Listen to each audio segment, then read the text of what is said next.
오늘 15장 1절에 믿음이 강한 자, 믿음이 약한 자가 나옵니다.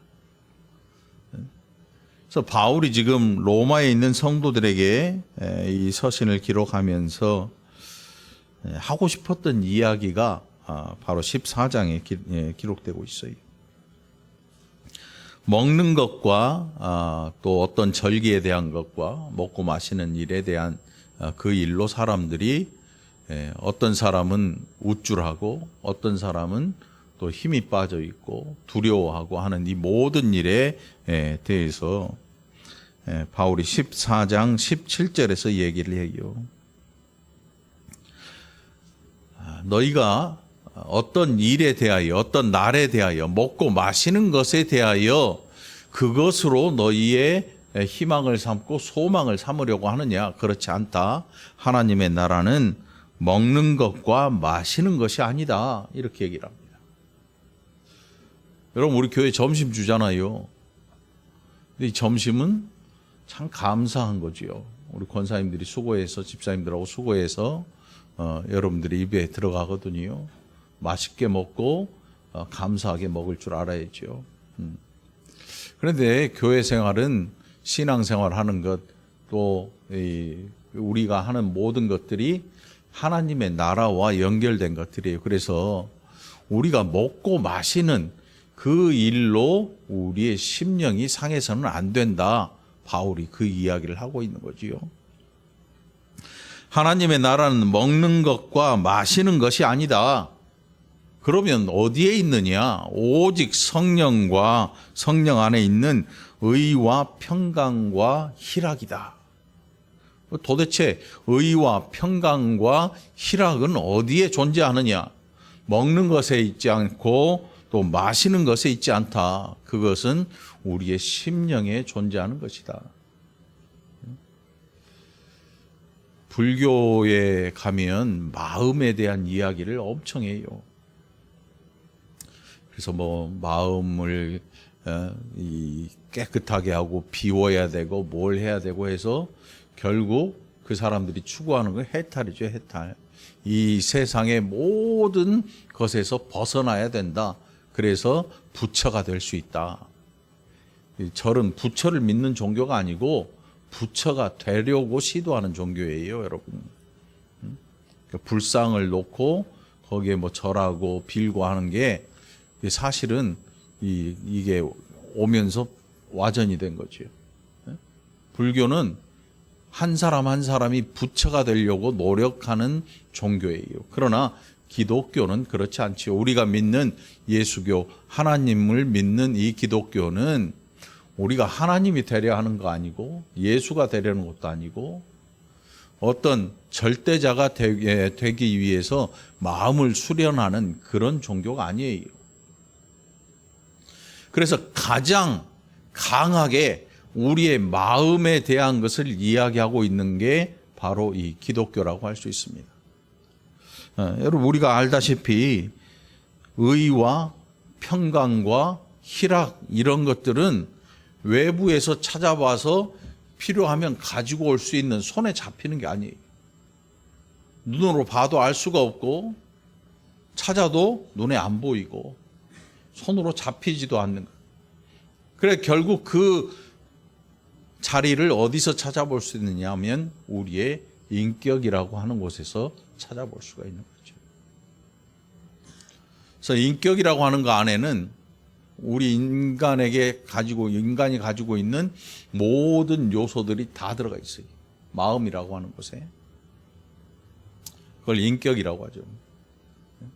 이 마음 안에 우리의 모든 것이 다 들어 있습니다. 그냥 우리가 생각하듯이 마음 먹은 대로 해야지 이런 정도의 마음이 아니고 이 마음 안에는 뭐가 들었냐면 우리의 살아온 일생이 다 들어있어요. 어떻게 살아왔느냐 방법에 대한 것도 다 들어있어요. 내가 살아왔으니까 나의 삶의 방법에 대한 그것을 부정할 수도 없습니다. 내가 어떻게 누군가를 대해왔느냐, 대인관계에 관한 모든 것이 들어있기도 합니다. 생각한 것, 또 실제로 행한 모든 것. 그러니까 우리의 감정과 의지와 뭐 지성과 배웠던 모든 것들, 알고 있는 모든 것들이 다 들어있어요. 이걸 우리의 마음이라고 하는데 이 마음 안에 의와 평강과 희락도 다 포함되어 있는 거죠. 그래서 하나님의 나라를 눈에 보이고 손에 잡히는 먹는 것과 마시는 것 이걸로 판단하지 못한다는 거예요. 이게 바울이 하고자 하는 이야기입니다. 그래서 14장 18절에 뭐라고 하냐면 의와 평강과 희락 이것으로 그리스도를 섬기는 자는 하나님을 기쁘시게 하고 사람에게도 칭찬을 받는다. 내가 예수 믿는 이 일로 억지로 착해 보이고 사람에게 칭찬을 구하는 자가 아니고 우리의 삶의 변화를 겪으면서 우리의 인생이 완전히 달라지고 다른 사람에게도 그것이 보여지는 거지요. 여기는 초등학교 다닌 사람 없지요. 초등학교로 바뀐 지가 한 30년 됐더라고. 1919년에 바뀌었더라고. 아니 20 몇 년인가 3년인가 4년에 국민학교에서 초등학교로 바뀌었어요. 1999년에 91년인가 아무튼 한 30년 됐어요. 근데 그때 여러분 반장이 힘이 세잖아요. 네? 반장 해보신 분? 국민학교 때 반장 안 해본 사람이 어디 있어? 다 해봤겠지. 줄반장이라도 해봤겠지. 근데 반장의 권한이 어딨냐면 칠판 오른쪽 끝에다가 떠든 사람 이름 쓰잖아. 네? 떠든 사람 해가지고 김영석 써놓으면 하루 종일 찜찜하지. 화나고 열받고 떠들지도 않았는데 지 마음에 안 들면 적어놓는 이게 반장의 권세야. 그거 지우려고 매점 가가지고 과자 한 봉지 사다가 야, 저 이름 좀 닦아. 주면 이렇게 한번 훑어보고 닦아줘요. 그게 반장이야. 권한이 세잖아요. 우리 그리스도인들은 그런 식의 삶을 살면 안 돼. 뭐 뇌물 주고 이게 아니고 우리의 삶이 완전히 변화가 되는 거죠. 예수를 믿고. 그래서 바울의 이야기처럼 14장 18절에 사람에게 칭찬을 받는 사람들이 되는 거죠. 이거 야, 저 이름 좀 닦아줘 뭐 이런 게 아니고 우리의 삶 자체가 바뀌면서 사람들이 그것을 인지하는 거예요. 생각하고 보여지는 거예요. 억지로 된 게 아니고. 억지로 하면 선생님이 보는 데서는 쓰레기 줍지요. 옛날에는 선행상 이런 것도 있잖아요. 별짓을 다 해요. 정치하는 사람들 똑같지요. 뭐. 보는 데서만 뭔가를 하고 안 보는 데서는 이상한 짓 하기도 하고 걸리기도 하고 별짓을 다 해요. 그러나 그리스도 안에 있는 사람들은 그렇게 사는 게 아니에요. 그리스도 안에 있는 사람들은 보든지 안 보든지 동일한 삶을 살아가는 거죠. 그게 우리의 삶의 모습이 되어야 하는 것이고 그것이 바로 우리의 인격이 되어야 되는 거예요. 자, 그렇게 15장 1절로 이제 다시 돌아가서 그러면 믿음이 강한 우리 그리고 믿음이 약한 자 이것은 어떻게 살아가야 할 것인가? 믿음이 강한 우리라고 표현하고 믿음이 약한 자의 약점이라고 이야기를 해요.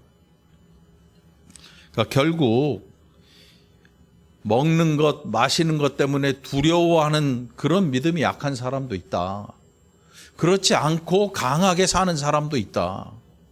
그러나 그 둘이 이제 한 입으로 하나님을 찬양하고 하나님께 영광을 돌리게 될 터인데 믿음이 강한 우리가 해야 될 일은 뭐냐 이거죠.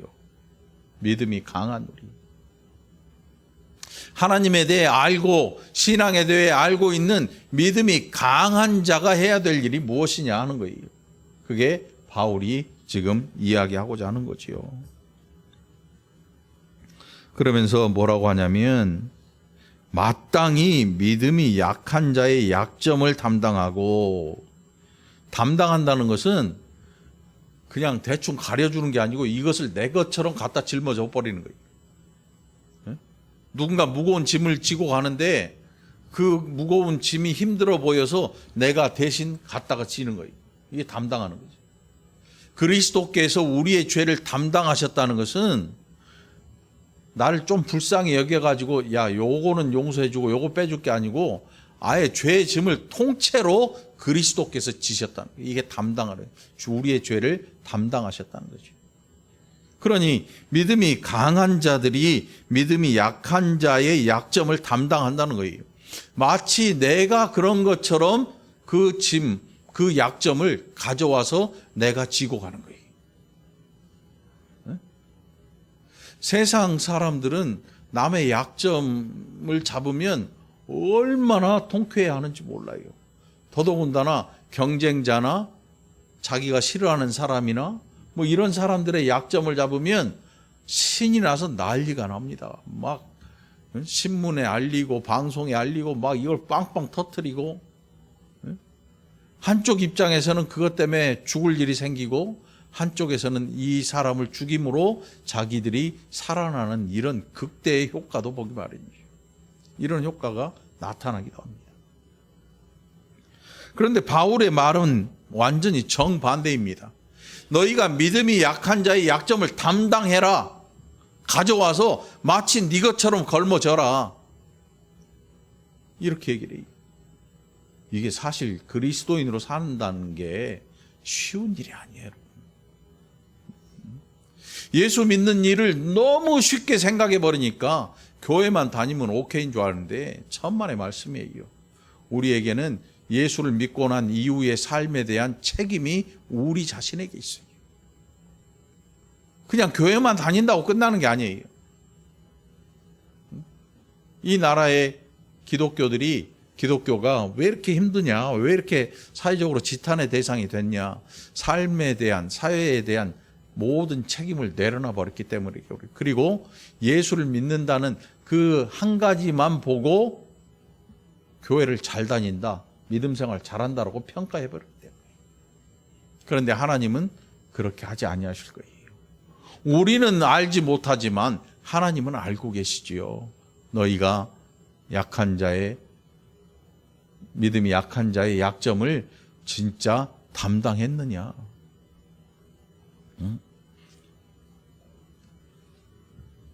2절에서 뭐라고 하냐면 우리 각 사람이 이웃을 기쁘게 하되 선을 이루고 덕을 세우도록 할지니라. 이게 그리스도인들이 교회 안에서뿐만 아니라 사회적인 책임도 있다는 사실이에요. 그리스도인들이 선을 이루는 게 아니고 사회를 망가뜨리고, 덕을 세우는 게 아니고 덕을 망가뜨리는 일을 하면 그리스도인이 아닌 거예요. 범죄에 함께 가담하지 않는 것, 범죄를 대적하고 물리치고 거기에서 선언하는 것, 이것이 우리가 해야 될 일인 거지요.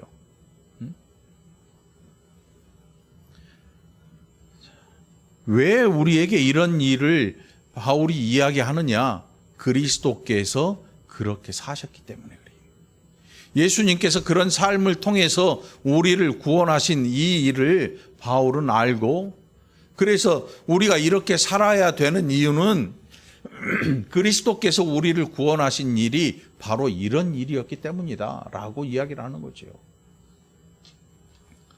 그리스도께서 자기를 기쁘게 하지 아니하셨다. 기록된 바 주를 비방하는 자들의 비방이 내게 미쳤나이다 함과 같으니라. 오히려 그리스도께서 선을 행하셨지만 비방이 임해서 그를 십자가에 못 박아 죽이지요. 엄청난 비방이 쏟아집니다. 선을 행했지만, 죄인들을 구원하셨지만 그것은 사람들이 비방하고 그 일로 잡아 죽였단 말이에요. 그런데 잡아 죽인 자들은 알지 못했지요. 잡아 죽인 그 일이 하나님의 공의를 채운다는 거예요. 공의를 세우고 구원의 조건을 완전히 만족시킨다는 것. 알지 못했어요. 우리는 알죠. 자, 이제 우리가 보는 성경을 이야기합니다. 무엇이든지 전에 기록된 바는 우리의 교훈을 위하여 기록된 것이니 우리로 하여금 인내로 또는 성경의 위로로 소망을 가지게 함이니라. 여러분, 성경을 통해서 우리가 아는 게 뭡니까? 아, 믿음 생활은 이렇게 해야 되는구나. 우리가 어디로 인생이 갈 바를 잘 알지 못할 때 우리에게 길을 알려주기도 합니다. 그런데 더 놀라운 것은 우리가 때로 성경을 통해서 손해를 감내할 때, 힘들고 어려워지는 그 길을 택할 때 그냥 혼자가 아니라 하나님이 그 길에 함께 하시고 우리를 위로하신다는 사실. 위로하시는 거죠. 그러니 성경은 여러분, 우리가 그 시간에 위로받는 시간이기도 합니다. 근데 위로로 끝나면 소용이 없어요. 위로로 끝난 게 아니고 위로를 통해서 우리가 새로운 소망을 갖게 해주시는 것입니다. 이게 그래서 4절에서 성경의 위로로 소망을 가지게 한다 그랬어요. 마음이 힘들고 어려우십니까? 위로가 필요하십니까? 성경 보시기 바랍니다. 그리고 그걸로 끝나는 게 아니고 성경의 위로를 통해서 우리에게 소망이 생겨나는 사실. 그래서 여러분이 소망을 가지시기 바랍니다.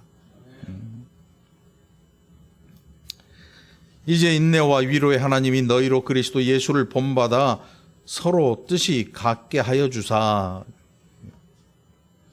우리가 교회 안에 한 형제, 한 자매, 형제 자매로 불리는 이유는 바로 이것 때문이에요. 한 마음이에요, 한 마음. 뜻이 같다. 뜻이 같다. 이게 무슨 뜻이냐면 오해하면 안 돼요.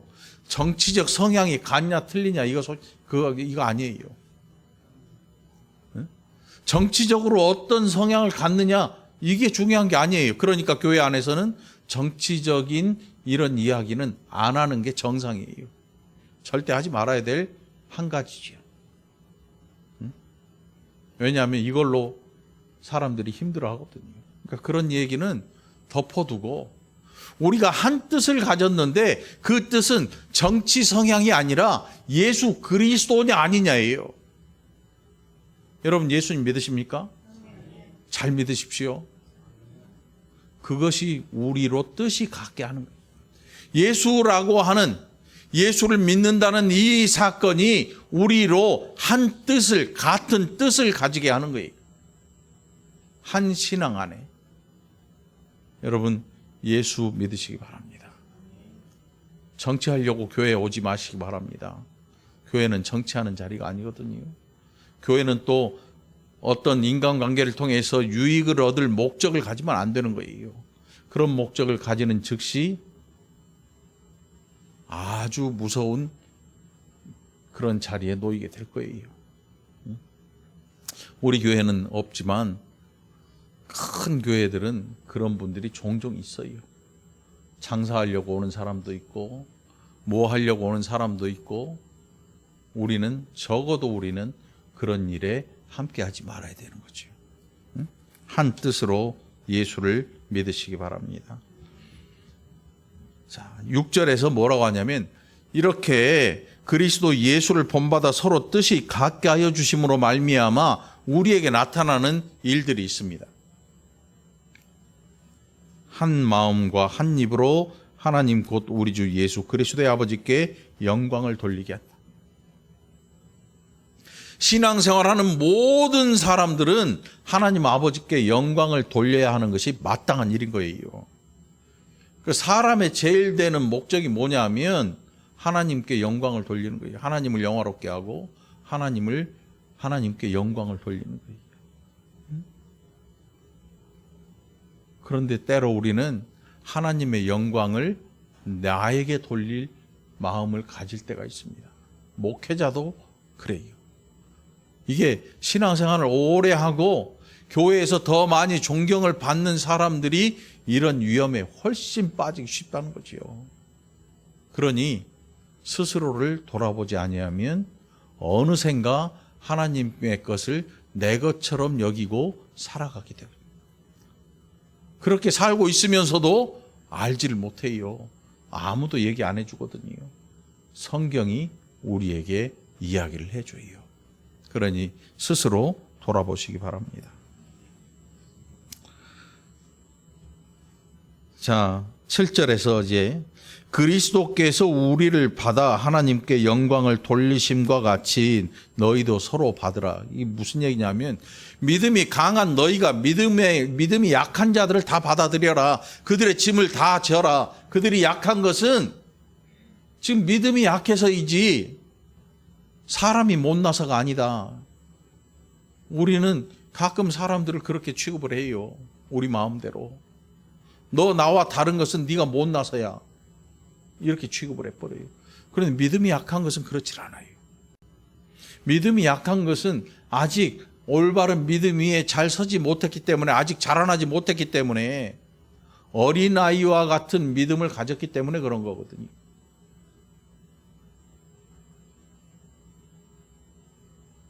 애들이 번쩍번쩍 커요. 우리 혜원자매 처음 볼 때 25년 전에 고등학생이었죠. 대야동에서. 그죠? 근데 벌써 어른이 돼버렸네. 응? 눈 깜짝 커버려요. 눈 깜짝 커버려요. 시연이 뱃속에 들어있을 때가 엊그제 같은데 지금 몇 살이에요? 14살? 에? 11? 이야, 좀 있으면 시집 가겠는데? 11년 전에 김지 집사님이 배가 불러가지고, 배불렀을 때 교회 왔지. 내가 본 기억이 나. 이 배가 이렇게 빵빵해가지고, 응? 엄청 이뻤어, 그때. 지금 더 이뻐. 응? 안 이쁘단 게 아니고. 응? 자식이 어리고 아직 서투를 때 우리가 뭐라 그래요? 아이고 내 새끼 조금 있으면 잘하겠지 이러지. 그냥 줘 박으면서 못나나 이러지 않잖아요. 믿음이 약한 자는 아직 어린아이와 같은 존재예요. 그래서 그가 자라나고 장성한 분량에 이르기까지 하나님이 기다리고 계셔요. 참고 기다리시죠. 우리도 그것을 참아내고 기다려줘야 되는 거예요. 그래서 바울이 하는 이야기는 그리스도께서 우리를 받아 하나님께 영광을 돌리심 같이 그리스도께서 우리를 어떻게 받으셨습니까? 처음부터 믿음 좋은 사람이 어디 있습니까? 처음부터 믿음이 엄청 좋아가지고 막 하늘에 금방 올라갈 것처럼 그 위험한 사람이야. 뭔가 정신적으로 문제가 있는 사람이야. 믿음이 자라나는 거예요. 장성한 분량에 이르기까지 자라나는 거예요. 그 장성한 분량에 이르기까지 어떤 일이 있겠습니까? 온갖 일들을 다 겪어요. 아이가 어른이 되면서 겪는 일들이 많아요. 엄마한테 얻어 터지기도 하고, 회초리 수도 없이 맞기도 하고, 꿀밤을 맞기도 하고, 친구들하고 싸우다 눈탱이가 밤탱이 되기도 하고, 마음에 혼자 괴로워하는 친구 때문에 괴로워하는 일이 생기기도 하고, 우리가 껍데기로는 안 보이지만 그 아이의 속에서는 수많은 일들이 벌어지고 있어요. 그런데 겉으로 몰라요. 겉으로 몰라. 자상한 부모는 이야기를 계속해서 아이의 속에 뭐가 있나를 알아보고 그것을 좀 위로하고 따독여주는 이런 일이 있는 반면에, 요즘 같은 세상에서는 부모들이 그냥 껍데기만 이상 없으면 다 좋은 줄 알아. 그러니까 아이가 집에서 하고 밖에 나가서의 삶이 완전히 다른 거예요. 그랬다가 엄마가 경찰서 가서 하는 말이 뭐예요? 우리 애는 원래 착한데 친구를 잘못 만나서 그래요. 아니야, 엄마 아버지가 잘못한 거야. 아이의 마음을 돌아보지 못했기 때문에 아이가 마음 둘 곳이 없는 거지. 그러니까 나쁜 일을 하는 게 즐거우니까 그 일로 가버리는 거지. 그리스도께서 우리를 받으셨다고 하는 것은 우리의 좋은 것만 쏙 빼가가지고, 여러분 장사하는 분들 중에 제일 얄미운 사람이 누구 같아요? 과일 이렇게 섞어 파는데 좋은 것만 쏙 빼가 버려. 아니 섞어 팔아야 다 팔 거 아니냐고. 흠집 하나 없는 좋은 것만 쏙 빼가면서 값은 또 깎아요. 미쳐버리는 거지. 거기다 또 카드를 디미네. 깎아줬는데 카드를 디미러. 물론 카드 내고 살 수도 있겠지요.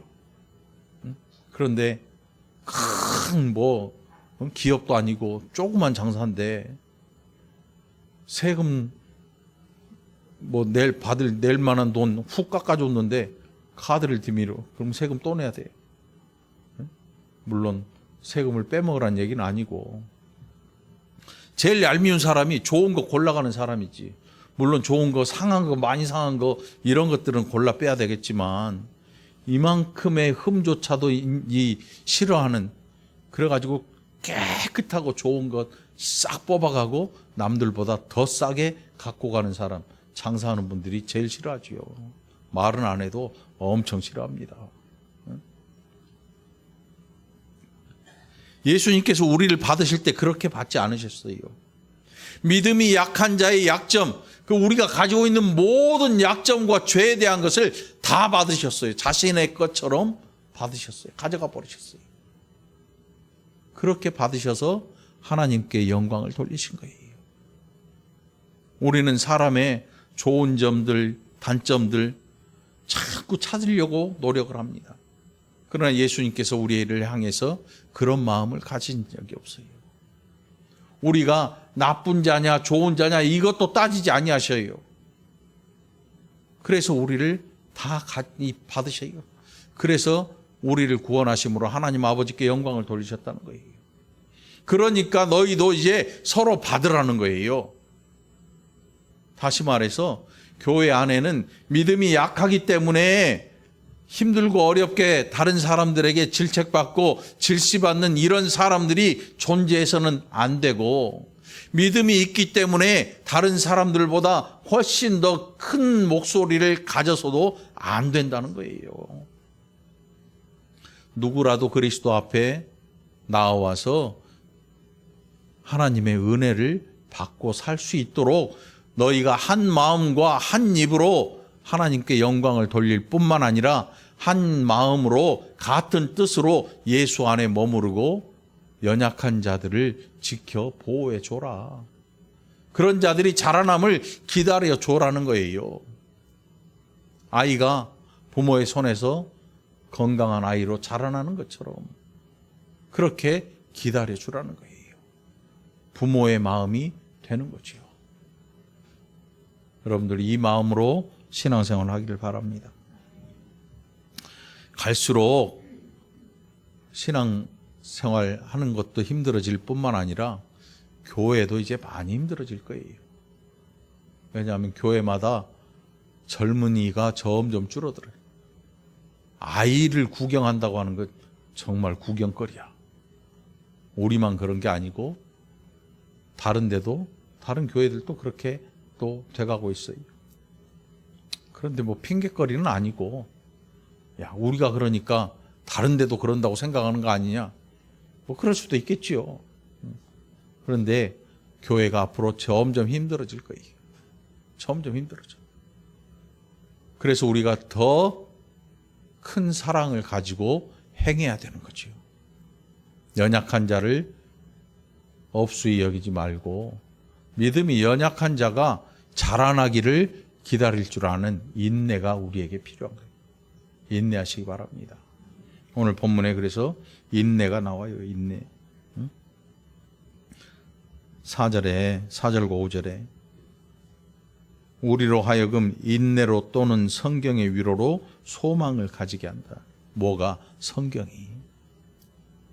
성경을 통해서 위로받으시기 바랍니다. 성경을 보면서 인내할 수 있기를 바랍니다. 인내와 위로와 그 위로를 통한 소망이 있게 될 줄 믿으시기 바랍니다. 자, 13절입니다. 소망의 하나님이 모든 기쁨과 평강을 믿음 안에서 너희에게 충만하게 하사 성령의 능력으로 소망이 넘치게 하시기를 원한다. 바울이 로마 교회에 있는 성도들에게 하고자 한 이야기예요.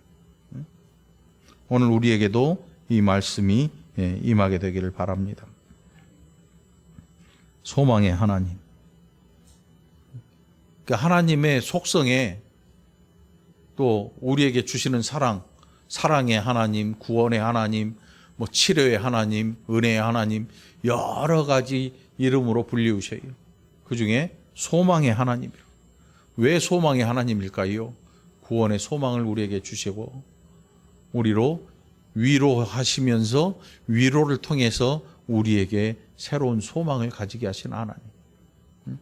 그 소망의 하나님이 우리에게 기쁨과 평강을 우리에게 충만하게 하시는 것이요. 충만하게. 성령의 능력으로 소망이 넘치게 하시기를 원한다 그랬습니다.